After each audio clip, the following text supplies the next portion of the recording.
Dipanjan sir is still at hospital, and we have some issues with using Zoom in our hospital network, I know. So let me introduce sir first. Dr. Dipanjan Panda is alumnus of All India Institute of Medical Sciences, New Delhi, from where he has done his DM in medical oncology. After doing his DM, he went to Harvard Medical School, US, for his fellowship. And coming back to India, he joined at Institute of Liver and Biliary Sciences as a faculty, and he left that institute as head of the department and associate professor, and joined Indraprastha Apollo Hospital, New Delhi.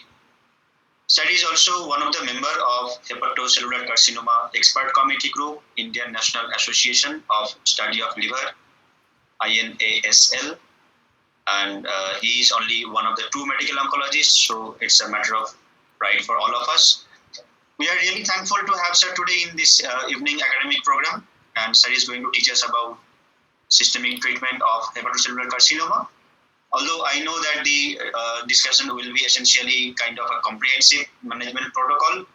So let us all welcome sir, and over to you, Dr. Dipanjan Panda, for this academic session. Thank you, Dodul, and first of all, my apology. Can I ask all to unmute yourself, please? So thank you, and apology for this delay. There was some technical glitch. Hopefully there will be no further. So without much ado, I would shift to my talk. The only thing I just want to make a little history. Dodul asked me to give a lecture on hepatobiliary cancer. But I chose only on HCC because for most of the medical oncologists, HCC is sort of an anathema. Many of the people doesn't want to talk or deal with HCC because till a couple of years back, there was hardly any treatment. And this area is mostly dominated by hepatologists and GI and surgeon and liver transplant specialists. But I think this is a very important disease to know. And this is one disease where cooperation between various subspecialties is of paramount importance. And to treat this disease, it is necessary to understand the epidemiology, the pathology a bit. So what I will do in next an hour or so, I'll do a comprehensive overall on HCC to the best of my ability. So this would be a little bit on background, on staging classification, and different treatment modality of both a resectable HCC as well as of advanced HCC. So we know that HCC is about the 6th most commonly diagnosed cancer and the 4th leading cause of cancer death worldwide. That was 2018 data. That's the latest we have. About 841,000 new cases and 782,000 deaths annually. The global male-female ratio is 2:1. The Indian ratio is a little high. The male to female is 4:1. And is the highest rates are observed in the lower human development index setting like Western Africa and Southeast Asia, especially Cambodia and Vietnam. As far as epidemiology of HCC in India is concerned, there are very sparse data. The PBCR data across the country shows marked variation, 30-fold variation in food and age-adjusted incidence rate. It's about 2.8 per 100,000 is the incidence rate, and the mortality is about 2.7, almost 28. You can see the male is to female ratio is 3.9 and 1.6. The registry data is suggesting it's slightly increase in incidence over time, but whether that reflects true increase in incidence. This is the Globocan. This is a very busy slide. The liver cancer comes actually number 12. If you can very squeeze your eye, you can see in 2018 there was about 27,000 new case and about 25,000 deaths. The unique thing about Indian HCC is that though India is a low incidence zone, unlike most Asian countries, but HCC is among top 10 cancer only in Barshi, Pune and Northeast Region. Patient usually present with advanced disease. There is less incidence of paraneoplastic syndrome. But unlike other low incidence area, the HBV is still the most common.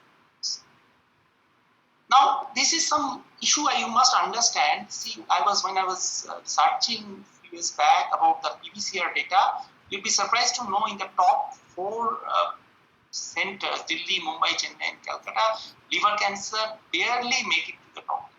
Barely. However, there's a very pivotal study by Professor Rajesh Dikshit, an epidemiologist. It was published in Lancet, and you all must read this paper. He actually did something called a verbal autopsy, and I have no time to explain you what verbal autopsy is. Maybe some other day. You try to get a cause of death by asking questions. So about 1.1 million home was represented, and he says, to cut long story short, that liver cancer is the fourth most common cause of mortality after oral stomach and lung cancer. Now, even if we include that, that's in male, that it includes also metastatic liver disease, still this discrepancy is odd. Now, why this discrepancy? Now, one of the reasons could be that HCC in India is mostly managed by hepatologists and gastroenterologists, GI surgeon and intervention radiologists. Traditionally, oncologists are either not interested or deliberately kept out of it. It's a dual disease, damaged liver and a malignancy, which is not chemosensitive. And of course, there was not enough treatment option as far as medical oncologists are concerned. Coming to that's all what I say about epidemiology, but now medical oncologists are getting concerned about this and more. Among the risk factor, hepatitis B virus worldwide is the commonest risk factor, about 5 to 15-fold increase risk, especially occurs, most of the cases occurs in the setting of cirrhosis. So be very careful of diagnosing an HCC in non-cirrhotic patient. I repeat again, be very careful of diagnosing HCC in non-cirrhotic patient. They do happen, especially in HBV virus setting, but still it's an odd thing. And also followed by HCV, that is hepatitis C virus, and co-infection with aflatoxin, that is Aspergillus publicatus, increased alcohol. And for Indian context, more and more important is non-alcoholic steatohepatitis or NASH. Other risk factor being obesity, diabetes mellitus. They say India is sitting in the diabetic capital of the world, and since more and more patients have central obesity, diabetic mellitus, I think that HCC is going to be more and more.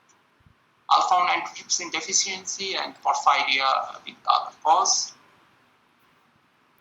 Profile of Indian HCC, mostly retrospective, only few published data. In fact, you'll be surprised to know while searching for this paper, I found that Professor Shiv Sareen published a paper way back in 2008, and that was still a major study of positive case control study of 213 HCC patient, and after that, no major study has been published, at least in my knowledge.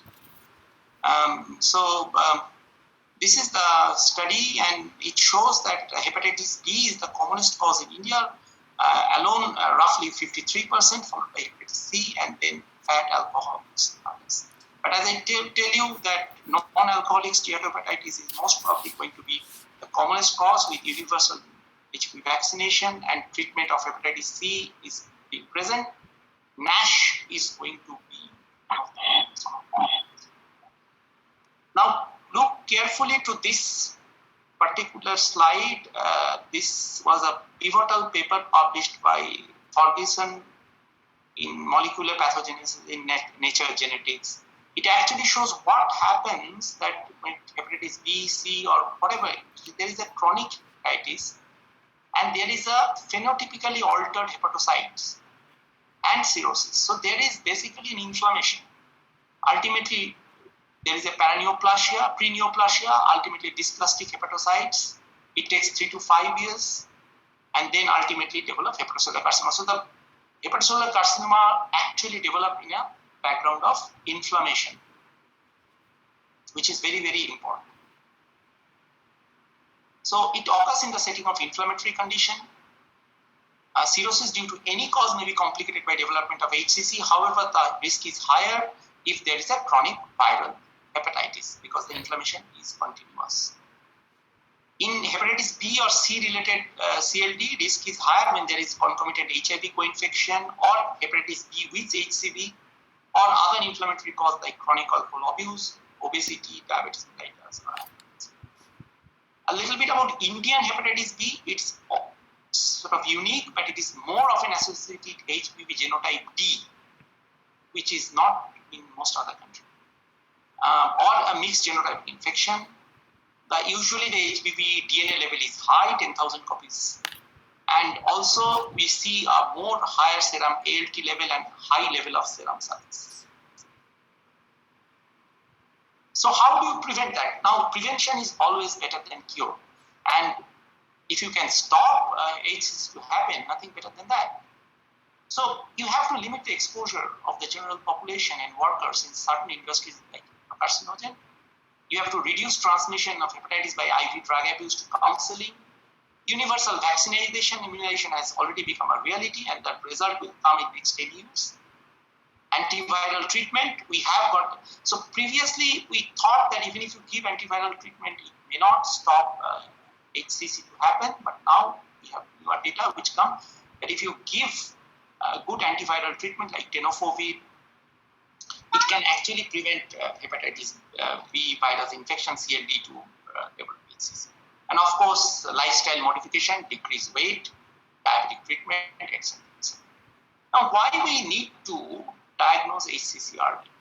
Survival of HCC is strongly related to stage and diagnosis. So early detection of HCC will actually improve outcome.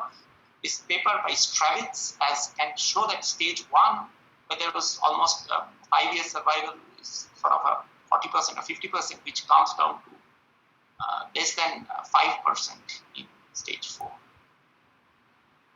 So who patient you surveillance are put under surveillance? Of course, persons with cirrhosis, either due to B, C, alcohol, NASH, autoimmune hepatitis, whatever, primary biliary cirrhosis. And who are the person you put under surveillance who does not have cirrhosis? Any HBV carriers, because they can develop HCC without having cirrhosis. So normally the Asian male with more than 40 years having this issue, or female more than 50 years, HBV carrier with a family history of HCC, African or North American. So how do you do surveillance? Alpha fetoprotein as a blood test is catchy, but its limitations is a low sensitivity, low specificity. Ultrasound is better sensitivity, but the limitation is quality of equipment. So the INSL has suggested, along with ASLT, that Americans have study of liver, that I think 6-monthly ultrasound abdomen by experienced personnel, and please underline that experienced personnel, plus an alpha fetoprotein level is the recommended surveillance. And surveillance is still the most cost-effective way to prevent HCC. About diagnosis, there is lab diagnosis, there is imaging and biopsy may not always be required. I think one of the MCQ all the medical oncology students are asked either in theory or practical, which are the malignancy, but you don't have to do biopsy. The first answer is HCC.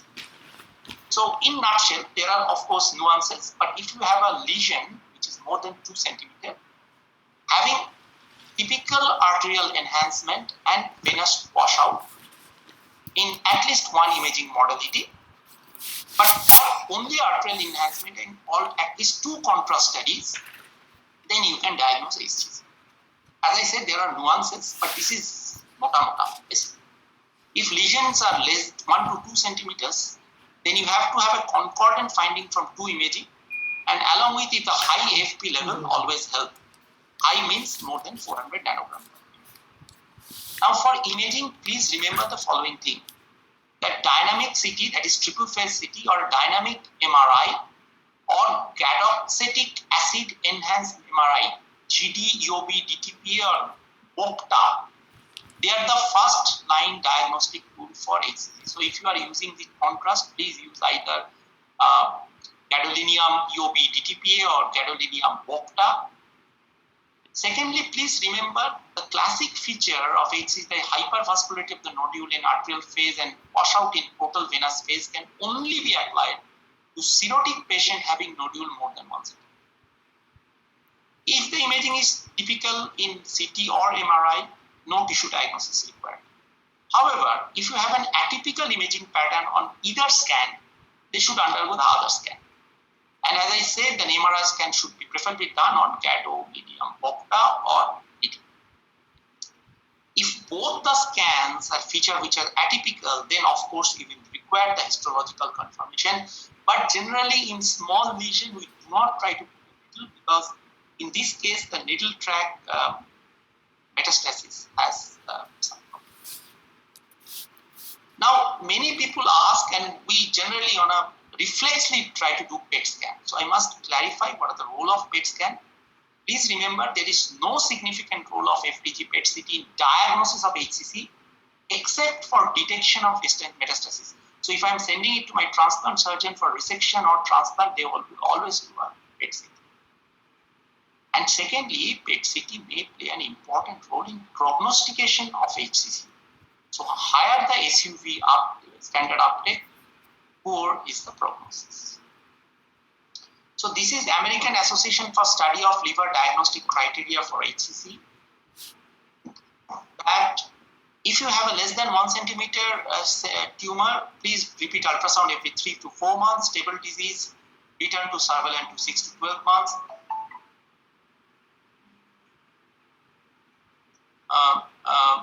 If you have a proceed according to the lesion size, then can I just give me a sec, please? Do you know classes? Hello? Hello? I'm on ball. Hello?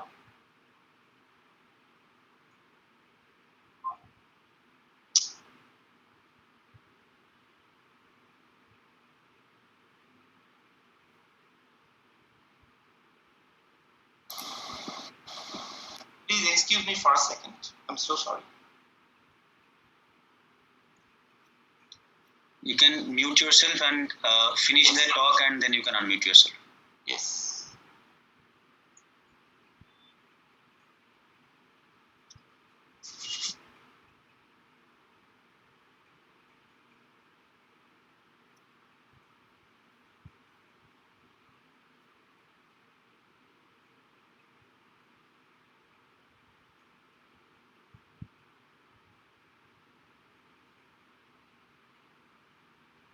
Hello, can you hear me?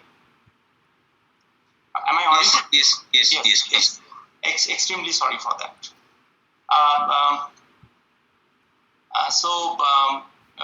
It is less than 1 centimeter, then you can, if it is enlarging, then you can proceed according to lesion size.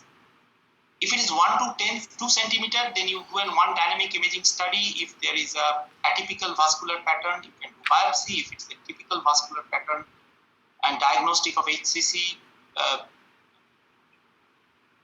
and you can then you can directly treat it as HCC. More than 2 centimeter, having one dynamic imaging technique, having a typical vascular pattern, you can treat it as HCC. But if you're having atypical vascular pattern, then you most probably have to do a biopsy. Is that, I hope this is clear. Now, while as an oncologist, I plan to treat HCC, the clinical issue which comes in front of me are the stage of underlying liver disease, screening protocol, etiology, whether it is viral or non-viral cause, so that I have to treat with antiviral therapy pre and post procedure, and of course the tumor size, number, vessel involvement, biological behavior, and response to it. The most important thing in the management of HCC is knowing how underlying liver disease, and the important thing we need to know is the child status. So the child Cook's classification or the CTP score, we do it as with encephalopathy, ascites, bilirubin level, albumin level, and INR. And we calculate and give each subclassify into 3 parts, giving 1, 2, or 3 points. If the patient's having 5 to 6 points, it's class A, having 7 to 9 is class B, and 10 to 15 is class C. There are other scores like MED score. I don't want to discuss on that. That's mostly for when the transplant comes. So for medical oncologist in general, your child Cook status will decide what sort of.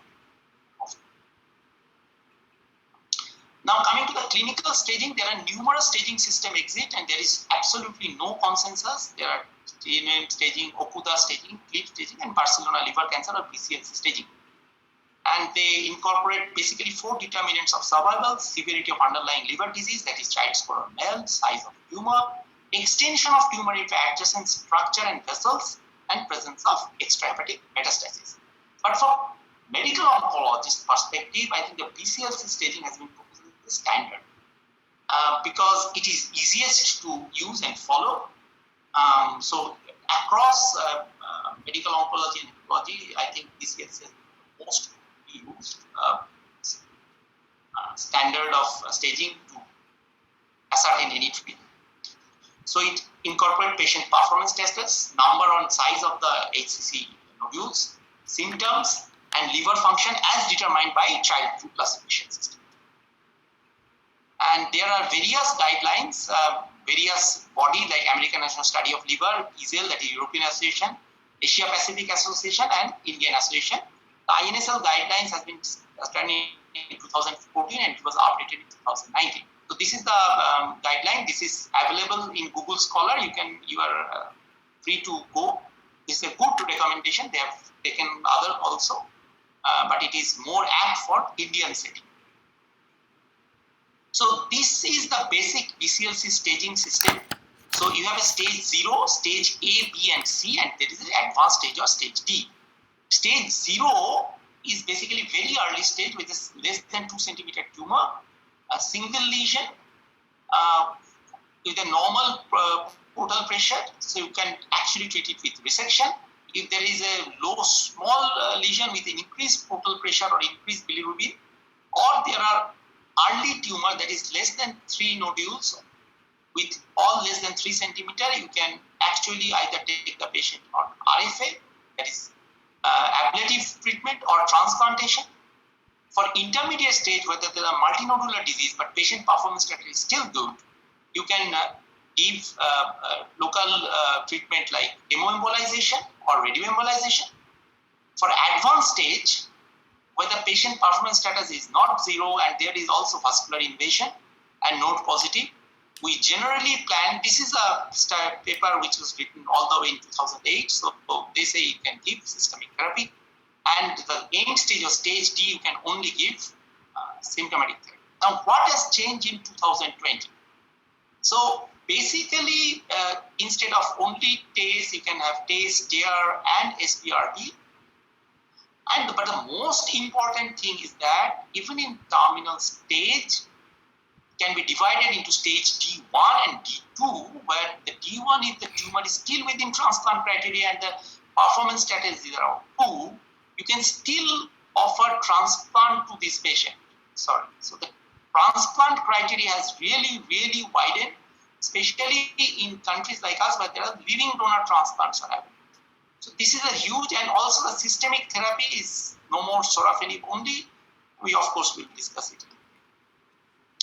Coming to the treatment of small HCC with curative intent, so we can have a surgical resection, liver transplantation, and percutaneous ablation.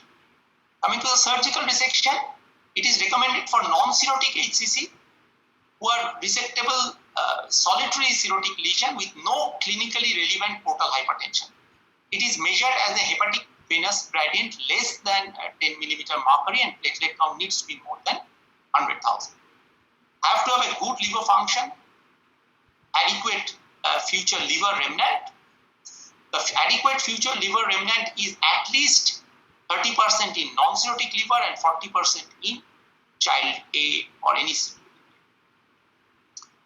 It is also resect when ablation is not possible, when tumor which is less than equal to 2 centimeter, and as an alternative to liver transplant for a tumor which is more than 2 centimeter.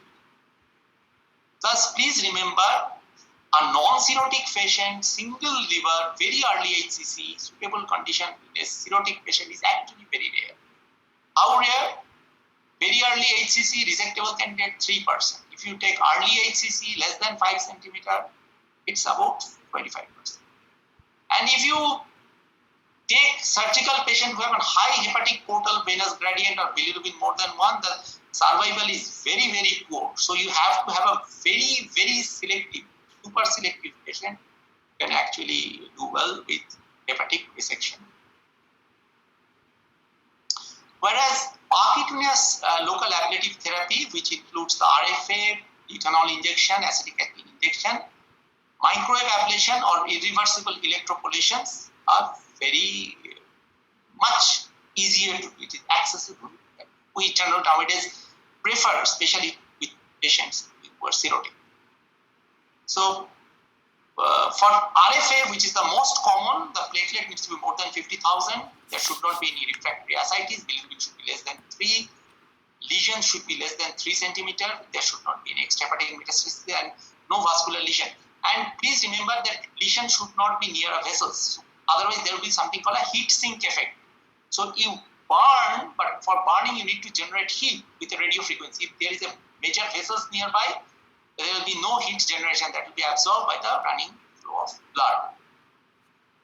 So you can see this paper by Hasegawa showed that in a right patient, the local ablation and resections are similar.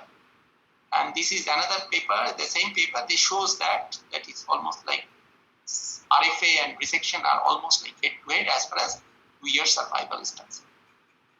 Now, I must tell you about 2 lines about microwave ablation. It's most probably superior to radio frequency ablation, and but it is less available. Irreversible electroporation use electrical current and less heat generation. In my knowledge, it is available in PGI Chandigarh. Dr. Naveen Kalra does that, and also presently being available, I think, as far as Delhi and North India is concerned. It's an expensive machine, but it has shown also good response, although that overall accumulated data it is. Coming to liver transplant, it's obviously an optimal therapeutic option because simultaneously remove the tumor and underlying cirrhosis, thus minimizing the risk of ACC recurrence. In a right patient, the 5-year survival is 70%. No other treatment can give this sort of response. The problem with liver transplant, the pitfalls are in a disease donor liver transplant in most of the, there is a donor scarcity. So there is a dropout on liver transplant waiting list. And that high rate is almost in 24 months, almost 44% dropout. Secondly, there is strict criteria. Normally people use, whereas DDLT is concerned, that is disease donor liver transplant, Milan criteria, which is in the name of Italian city of Milan. Single tumor, which is 5 centimeter, or multiple tumor, 3 centimeters, 3 nodules or less, without vascular invasion. It's 2 strict criteria. Now for LDLT or living donor, we use University College of San Francisco data, that is UCSF data, where a single nodule less than equal to 6.5 centimeter or 2 to 3 nodules less than 4.5 centimeter and total tumor diameter having less than equal to 8 centimeter used. Some people can go even beyond UCSF, but please remember there is something called metro ticket phenomena. As we go further in a metro rail, the ticket price increases. So as you go beyond UCSF criteria, the relapse rate increases. So most of the transplant surgeons in India and abroad use UCSF criteria for living related donor transplant and Milan criteria for PDL. Now, if there is tumor which is not in UCSF criteria, but still you think they are resectable or transplantable, you do bridge therapy, you do chemoembolization, RFA, pariprotein injection, and compile ablative procedure to shrink them, and then bring them into UCSF criteria, and then do the liver transplant. That's called a bridge therapy. You also buy time so that the patient can be eligible for a disease donor transplant. So if you come to this resection, ablation, transplant, non-cirrhotic choice of therapy is resection. It's best for solitary HCC, but only 30% is eligible. Ablation is a multiple modality, effective when tumor is less than 3 centimeters, minimally invasive, response similar to resection. Transplant is the best, it cures both, but demand always outweighs supply. So you can have a Milan criteria and a downsizing I've already discussed.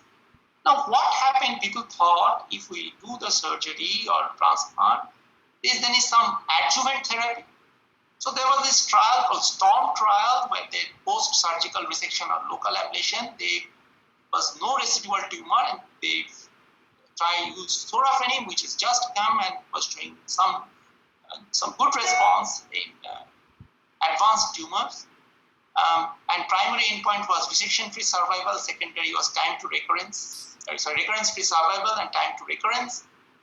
But unfortunately, neither recurrence-free survival nor time to recurrence was superior than placebo. So there is no data as of now on adjuvant therapy. Coming to the palliative treatment of advanced therapy, we have 4 options, we can say. We can have transarterial chemoembolization, we can have transarterial radioembolization or selective intraarterial radiotherapy, SIRT. We have local radiation therapy or systemic therapy. Transarterial chemoembolization, the important thing that it is a good treatment, but you should not have a vascular invasion, at least a major portal vein invasion should not be there. Patient should have a preserved liver function and there should not be any extrahepatic spread. These 3 criteria must be met before you can do a transarterial chemoembolization. Now, what do you do with transarterial chemoembolization? The idea is very clear. The tumor is basically supplied by hepatic artery, whereas the rest of the normal liver, the major arterial supply is supplied by portal vein. So if you can block the hepatic artery, then this tumor will shrink. That is the clear. So it can be either a bland embolization where you use gelatin, or you can use chemotherapy mixed with lipoid called chemoembolization, or you can use a chemotherapy drug like doxorubicin in an eluting bead called DL-TES. That arterial embolization achieves partial response in about 15 to 55% patient and significantly delays tumor progression and vascular invasion. So as I said that it should be confined to liver, there should not be extrahepatic spread. Child A compensated. There is confusion and controversy regarding bilirubin cutoff, but with high bilirubin, generally patient comes in child B or C and you don't want to do that. You cannot do too many tests in a year. So basically, not more than 3 to 4 times a year you can do. So this is the area that is intermediate stage multinodular treatment where you can do chemoembolization but not in 100% patient. Why you cannot do in 100% patient? Because there are contraindications. There are absolute and there are relative contraindications. Absolute contraindication are decompensated cirrhotic patients. If you have an impaired portal vein flow like a portal vein thrombosis, especially the main portal vein thrombosis with branch portal vein thrombosis, you can still do sometimes selectively but not in. If you have a hepatofugal blood flow, extensive tumor involving entire of both lobar livers, so the massive liver failure if you do TACE. If there is renal insufficiency, you should not do portal vein embolization. The relative contraindication is having esophageal varices, large tumor, and other factors are severe comorbidities and incompetent papilla with aerobilia. So the applicability of TACE in BCLC-B patient is not 100% but only 50 to 60% because rest come fallen because of liver dysfunction or technical complication. So you cannot do more than treatment of 3 to 4 times a year. I have told you it is A or B7 without any ascites. Tumor size should be less than 10%. The technique is mostly called supraselective, where you can go within the branch hepatic artery to only block the particular branch of hepatic artery which is supplying the tumor. But what do you do when you have a tumor of this with an unresectable HCC with a portal vein thrombosis? The main portal vein is thrombosed. You cannot do TACE. If you try to block hepatic artery, the portal vein is already blocked. Patient will have massive liver necrosis and liver failure. So you use something called transarterial radioembolization with yttrium-90. Now, these are the sort of chart showing the advantage and disadvantage of bland embolization, conventional TACE, doxorubicin eluting bead TACE, and radioembolization. The biggest advantage of radioembolization is you can use whenever there is main portal vein embolization. But the drawback is it's very, very expensive. Its cost is about 12 lakh rupees for total 3 sessions, which is required compared to TACE being less than a lakh rupees in price. Another problem is there is a potential biliary toxicity and non-target delivery of radiation and radiation-induced liver disease. So TACE still remain in most of the eligible patients the standard of local therapy in intermediate group of HCC patients.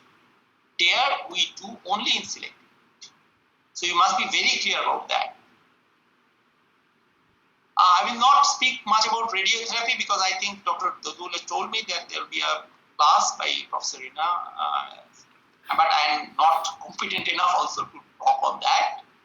But I must say that SBRT, 3D-CRT, IGRT and charge particle therapy all have been tried, and there has been old study, not even new study, which has shown that SBRT can be equivalent to RFA, and there are Japanese trial on proton therapy which has shown good response. In our center, Apollo, Dr. Tutu tell you that we do give SBRT to tumor to shrink and as a bridge to do transplant. Now, another thing I would like to discuss, because nobody discusses, is there a role for chemotherapy? It is a relatively chemo-refractory tumor, and the survival may depend on underlying hepatic dysfunction and not well tolerated. But I'll just, for sake, so that you do not have any confusion, I'll briefly discuss the chemo. So the frequently asked question which have been asked, that is there any role of chemotherapy? What is the role of hepatic arterial infusion? Any role of chemo with molecular or immunotherapy, or any role of other treatment like tamoxifen, letrozole? So as I told you, problem with chemotherapy is that there is an underlying diseased organ, so there is a chance of drug toxicity, and HCC is a relatively chemotherapy resistant. So people have used single agent chemotherapy like doxorubicin, the response been about 10%, and gemcitabine, though there was some data that at this point it shows about 7.5 months survival, but it has minimal effect. So no single agent therapy. The Japanese have used ACE1, and there is at least one study I have seen which has shown that there is a median overall survival of 11 months. But the conclusion they draw in this Lancet Gastroenterology paper that ACE1 did not prolong overall survival with sorafenib refractory tumors. So this was done on a sorafenib refractory tumor, and it did not show any survival advantage. What about the polytherapy regimen without oxaliplatin? So there was one regimen called PIAF regimen, which uses cisplatin, irinotecan, and adriamycin 5-FU, which shows that they did show some overall response, but that was not statistically significant. Any role of oxaliplatin-based therapy? So there was a trial called EACH trial, which was a phase 3 randomized study. It was published in 2014, which, although the main trial did not show any terms a difference in FOLFOX versus doxorubicin, which was then chemotherapy standard of care arm, but there was an unplanned subgroup analysis which of Chinese patient only, which did show a overall survival benefit, and it was statistically significant actually. And there was also a study of GEMOX, which did show some benefit, but unfortunately it was a retrospective study called AGIO study. So unless there is a prospective multi-center study, no conclusion that can be. Yesterday, Dr. Raja showed that Japanese use ACE1 with oxaliplatin, the SOX regimen. That SOX regimen did show some benefit,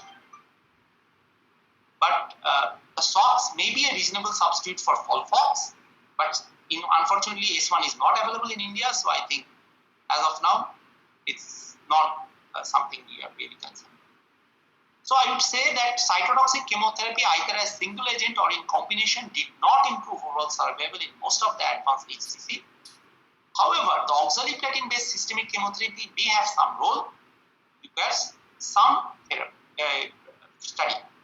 And role of chemotherapy in non-cirrhotic patient is not yet explored. So anybody want to do some research on chemotherapy, that is conventional chemotherapy, should select non-cirrhotic patient. Hepatic arterial infusion therapy has been tried in Japan mostly to bypass the first pass metabolism and direct treatment to the disease. There is a Cilia study which is low-dose cisplatin with sorafenib, which was a negative study. However, another study of oxaliplatin with 5-FU leucovorin with sorafenib as a hepatic arterial infusion did show some benefit. So FOLFOX-based chemotherapy may have some prospective role and can merit some prospective study. If you add conventional therapy to sorafenib, it did not respond any except higher toxicity, and we do not know that. I don't think that sorafenib plus conventional chemotherapy has any role. This is the CALGB data. So addition of chemotherapy with molecular targeted therapy did not improve survival. And there is no major data on combination of immunotherapy with systemic chemotherapy. No, in nutshell, I'll just skip some slides because for time constraint, there is no role of hormones like tamoxifen or octreotide or magistral acetate. No anti-androgen therapy is beneficial. There is some study on lenalidomide, small study, but yes, it can be further explored because it had shown some activity at the same time. Now, the major part, the systemic therapy in advanced study, systemic therapy for advanced disease, the first line targeted therapy. So you come to an advanced stage disease where there are portal invasion or extrahepatic stage, but the performance status is still good and the child status is either A or B7. So if you look at the HCC treatment landscape, the approved first-line therapeutic option is sorafenib, lenvatinib, and atezolizumab with bevacizumab. The trials being the SHARP trial, the REFLECT trial, and the IMBRAVE 150 study. SHARP trial, not much to say. Everybody knows and everybody talks, but why it is important? Because this is the first trial. This is the first trial after a long failure which shows a statistically significant survival benefit. So it is. We know sorafenib, which is a multi-specific tyrosine kinase inhibitor, was randomized with placebo in adult patient with HCC, advanced HCC, having child A status, good PS with no previous treatment, and having life expectancy at least 12 weeks or more. Primary endpoint was overall survival and time to symptomatic improvement, and secondary endpoint was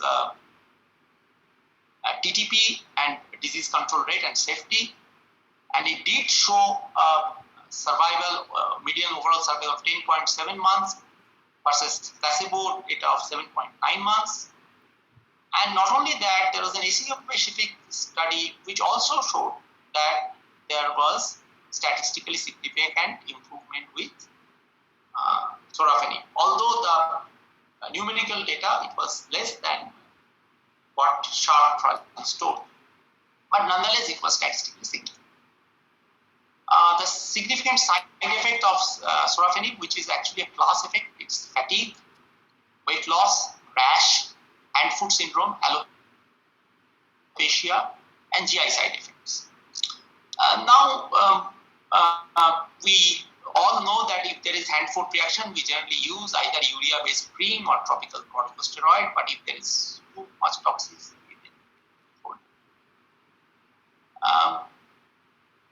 recently, after that, people also tried to see if sorafenib SIRT is superior to sorafenib in this particular group of patients. But the trial, SARA's trial and SARVENIB trial, they did not show any superiority of SIRT over sorafenib. So sorafenib remained the standard of care for a decade from 2008 to 2018 or so.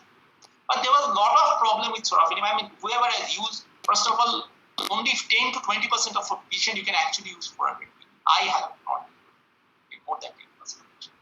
Fatigue was great, the hand-foot syndrome was bad, GI problem was nagging, And the response was really not great. I mean, you get stable disease in some.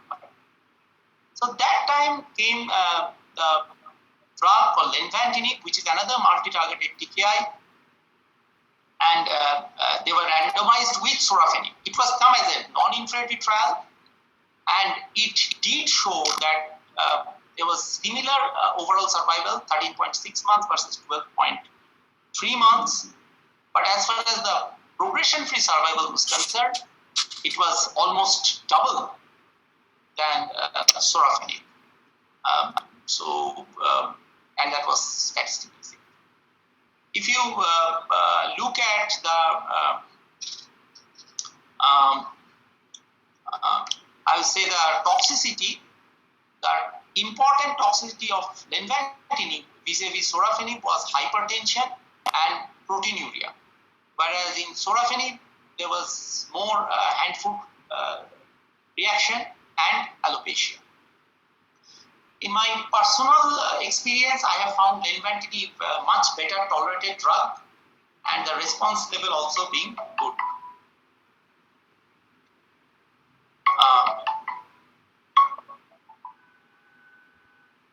So in conclusion, the sorafenib improved survival versus placebo, and lenvatinib is non-inferior to sorafenib in overall survival, but increases response rate and delays progression. Now, what are the treatment options available in second line? I have not discussed immunotherapy because I will discuss immunotherapy at all. Now, we have about 4 or 5 agents in second line therapy. They are cabozantinib, nivolumab, pembrolizumab, ramucirumab, and regorafenib. So we have 2 TKI, 1 VEGF monoclonal antibody, and 2 drugs and immunotherapy. So regorafenib is almost like similar to sorafenib, except a fluorine molecule, which is that has on a side chain. But having that, it has a continued anti-neoplastic effect during the 1-week washout. So resource, which was trial, it was done by the Julie Brew, who is sort of a father of as far as the HCC treatment is concerned. And it showed that when you put regorafenib 160 milligram per day versus placebo in a patient who have advanced HCC and who tolerated the first line sorafenib but progressed, they did show some OS benefit. It was 10.6 versus months versus 7.8 months, and the p-value was significant. And so is the median PFS. If you think that now 3 months is not really great, you have to understand, and they are all second line. But the practical problems with regorafenib, that it was very, very toxic. I mean, people who have all used, again, not more than 10% of the patient most probably will tolerate 160 milligram. There was severe hand-foot symptoms. However, that was the first second-line drug which also showed statistically significant benefit, survival benefit. And these are the different side effects. If you look at hand-foot syndrome, diarrhea, fatigue, hypertension, anorexia, hypophosphatemia, anemia, all. But in practice, the major problem we do see is the first 4, that is hand-foot syndrome, diarrhea, fatigue, and hypertension. What about cabozantinib? Now, cabozantinib is not available in India. Nonetheless, it is also a multi-targeted TKI. It inhibits mainly the MET, along with vascular endothelial growth factor 1, 2, 3, RATE, ROS1, and various other tyrosine kinase. So this trial or Celestial trial, they took patients who had advanced HCC, who experienced progressive disease after sorafenib. They may have received up to 2 previous systemic regimen. Has to have a child class A, which is, I doubt how many patients after the third line have. They were randomized into a 2:1 randomization into cabozantinib 60 milligram versus placebo, and this loss of clinical benefit. It did show a overall survival benefit as well as a PFS benefit. The median overall survival was 10.2 months for cabozantinib versus placebo for 8 months. Median PFS was 5.2 months for cabozantinib versus 1.9 months for placebo. Now, if you take a subtype of patient who only took sorafenib and not 2 lines of treatment, then the cabozantinib data becomes even better. So if you see, if you have a prior sorafenib only data, then the median overall survival become 11.3 months and the median PFS become 5.5 months. So instead of third line, if you put cabozantinib in second line, most probably they do better. Again, the side effects are class specific. There is diarrhea, decreased appetite, hand-foot syndrome, fatigue, nausea, hypertension, and increase in liver enzymes. What about ramucirumab? This was a pivotal study by Andrew Zhu, who I know personally. He's a great teacher. He teaches at MGH. So he did a study called REACH-2. Now, to understand REACH-2, you have to understand what was REACH trial. So REACH trial was a trial which did patient with progressive disease on sorafenib was randomly assigned to ramucirumab plus placebo. And it was a failed study. The primary endpoint of overall survival was not made. But there was a pre-specified population who had a baseline alpha fetoprotein more than 400 nanogram, which child took class A, who demonstrated a significant wayside finding. So REACH-2 took this group of patient, a patient with advanced HCC with having AFP level more than 400, BCLC class BC, child class A, and they were divided into ramucirumab versus placebo. Ramucirumab was given as 8 mg per kg every 2 weekly, and treatment was continued unless unacceptable toxicity. And they did show there was overall survival benefit was there, as well as PFS benefit was there, though it was not numerically very high, but it was statistically significant. And when you take the pooled overall survival of REACH-2 and REACH with AFP level more than 400, it also reached statistical significance. It was 5 months versus 8 months.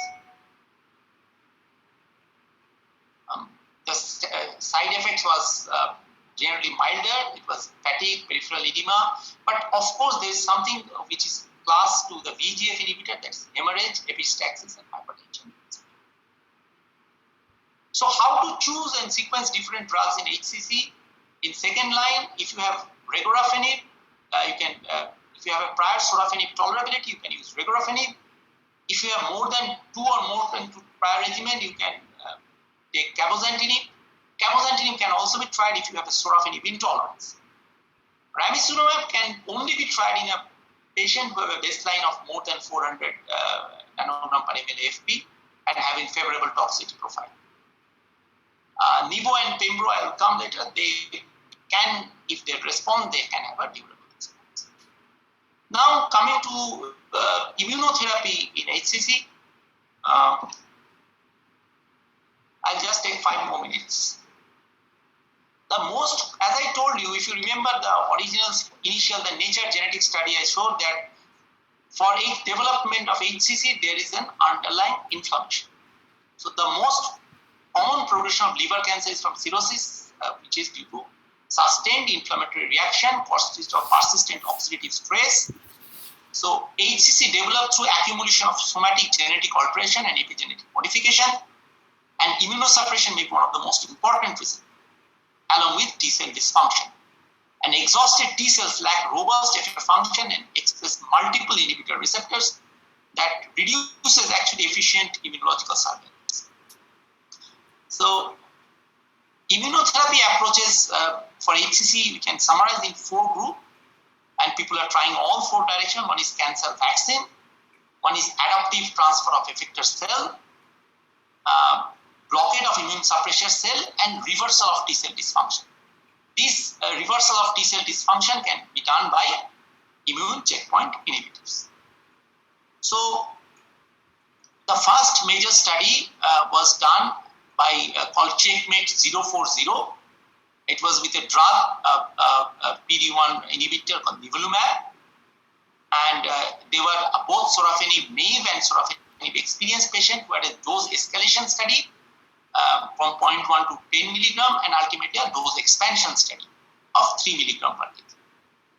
They took both HPV and HCV infected patient, but mind you, they should have the level of RNA should be less than 100, and HPV infected patient should not have a HPV detected HPV DNA.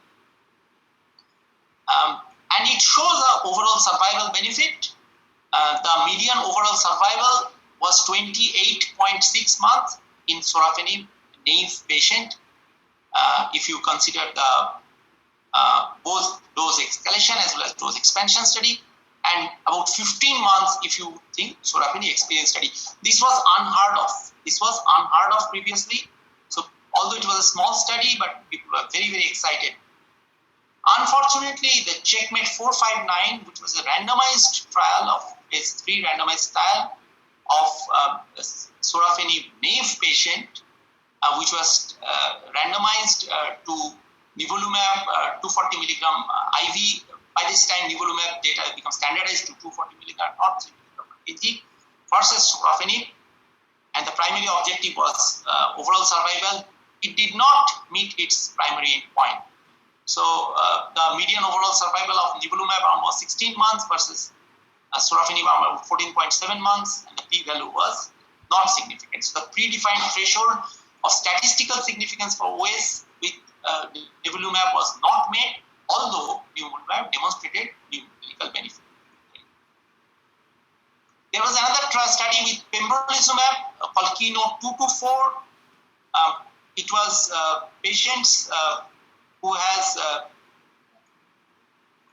progression on intolerance to sorafenib treatment, and they were given pembrolizumab 200 milligram for 2 years, and it did show a good response of median survival of 4.8 months as far as PFS is concerned, and the median overall survival of 9.4 months. Now coming to the immune checkpoint inhibitor combination therapy, IO therapy has a potential to be used as a combination therapy, as a part of chemo, part of radio, with another IO or targeted therapy. And the recent ASCO GI and main ASCO has shown that IMBREVA study, which is atezolizumab plus bevacizumab, it has shown a very, very good response with the atezo plus bev. The median overall survival has not reached, where the median overall survival of sorafenib being 13.2 months. So this is by far the best response of any therapy as far as HCC is concerned. And the PFS also being 6.8 months, which is not so great, but if we know that immunotherapy, they always show a better overall survival. So these are the different phase 3 trials which are presently going on or has completed as far as the combination therapy and or immunotherapy is concerned. Checkmate 459 and IMBRE150 have discussed. LEAP 002, whether lenvatinib with pembro versus lenvatinib is ongoing. Himalaya study with durvalumab plus temozolomab versus sorafenib is ongoing. Cabozantinib with atezolizumab is ongoing, and Checkmate 90W with nivolumab with ipilimumab versus sorafenib. We have also ongoing trial of nivolumab with TACE and pembro with TACE. This is one of the patient which shows we used with nivolumab. This patient was unresectable or not fit for transplant, and we did show really, really good response. You can see after 4 cycles, the disease almost gone, and this patient is still alive. So this is in nutshell the guideline as the latest NCCN. And first line sorafenib, lenvatinib, atezo plus bev has now come as a category 1. And in second line you have regorafenib, cabozantinib, ramucirumab, lenvatinib, nivo plus AP, sorafenib and pembro. So HCC being an oncologist nightmare, resection very few case, transplant has donor, logistic and expedite issue, chemotherapy having problem with underlying liver disease, targeted therapy only mild survival benefit. 2 disease, liver disease and cancer, you need a skilled pathologist, specialist required for other treatment delivery. Hepatologist and oncologist, they should follow treatment strategy and lab. A multidisciplinary treatment strategy is very, very important. So in conclusion, HCC is a malignancy with high fatality, somewhat preventable disease. Treatment option in advanced stage is expanding. Underlying liver pathology makes management challenging. Multidisciplinary approach is key. TKI still in my country, I believe, remain the first line systemic therapy in unresectable HCC, although the recent data on immunotherapy is encouraging, and I would say may cause a paradigm shift. Additional agents are under investigation, especially immunotherapy plus TKI, immunotherapy plus MAB. But for my country, for our country, I think universal vaccination and awareness among people are essential for prevention, which is still the best strategy, and translational research with interdisciplinary cooperation is now. Thank you, and sorry for being delayed. I would be happy to take any question. Thank you, sir, for your wonderful discussion. And we are really sorry for the initial technical glitches. Yes, I also am really, really sorry. My absence. I know our network has that issue. We had faced the same issue when we did that abstract discussion from ASCO. Yes. So luckily we were saved that day. There are a few questions. Should we take them? Yes, of course. The first question was asked by Dr. iPad. I don't know the name. Okay. So Dr. iPad has the question of whether radio frequency ablation versus SBRT. Whether SBRT is not a good option compared to RFA. I think I am not the right person to answer that, but yes, SBRT is used quite frequently. Actually, it will depend on the right answer is it depends, first of all, your local expertise. If you like in ILBS, when I worked, there was a great intervention radiologist, Dr. Aman Mukund, who was my erstwhile colleague, but we didn't have at that time any radiation. Whereas in Apollo, we have both. Now, what I believe is the tumor in a small tumor, and we have used SBRT and we have found quite good response. Especially if there is a tumor which is near a vessel where radiofrequency ablation will not work. In that case, I think SBRT really work well. But I think, Dodul, you are the better person to...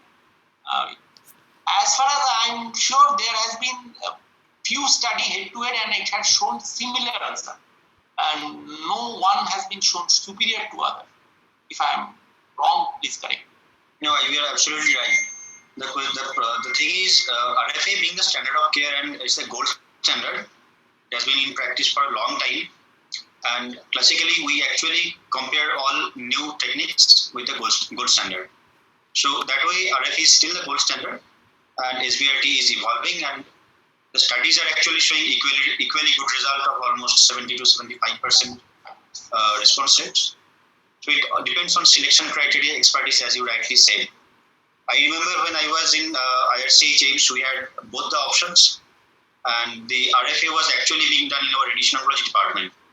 So that is something which perhaps many cannot even imagine, that radiation oncologist is doing RFA also. The logic behind doing that was very simple, that if we can do brachytherapy for liver mets, which was being done by Dr. D.F. Sharma at that time, that if we can put a needle for brachytherapy, we can also do RFA. And Dr. Harish, Dr. D.F. Sharma, they were doing RFA also. And it all depends on these logistic issues, I believe.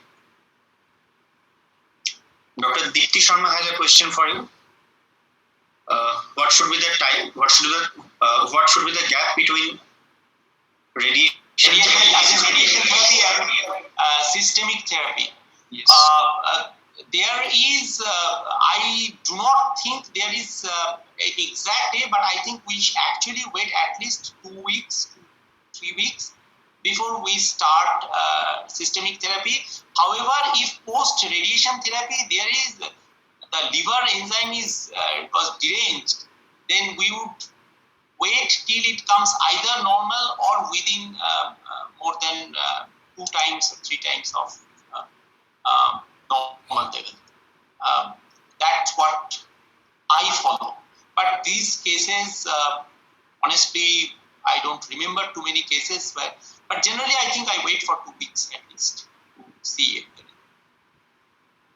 Dr. Gunjan Srivastava has a question. What is your choice of chemotherapy agent for dose for tests? Okay, so it also depends on availability, Dr. Gunjan. That's a very good question. So my choice is actually doxorubicin eluting bead DAPE test, because you can give that drug most accurately and you can dose titrate. But for a long time, DAPE test was not available. We were not Atmanirbhar on that. So lipoidol is, but if available, doxorubicin eluting bead test is my. But people also use irinotecan. People also use cisplatin.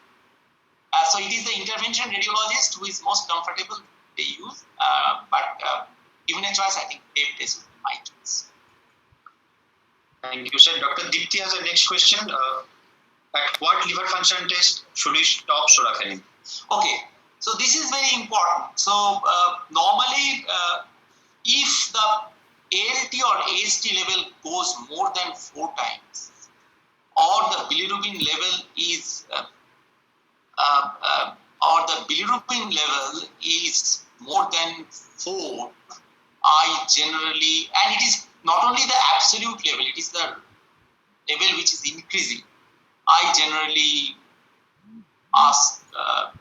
stop Normally, I think in the data you will find it is just above 2 times above the top level. But in real practice, we can go a little higher. But still, if it is persistently increasing and the ALT-AST if it goes more than 5 times, I think it's if it was normal. Up to 3 times of ALT-AST, I do continue. Of course, albeit in a lower dose. So, sorafenib, most of our patients don't tolerate 400 BD. So, if you're giving 400 BD, first thing you do, make it 200 BD. Maybe 200 OD also. Below that level, you really don't.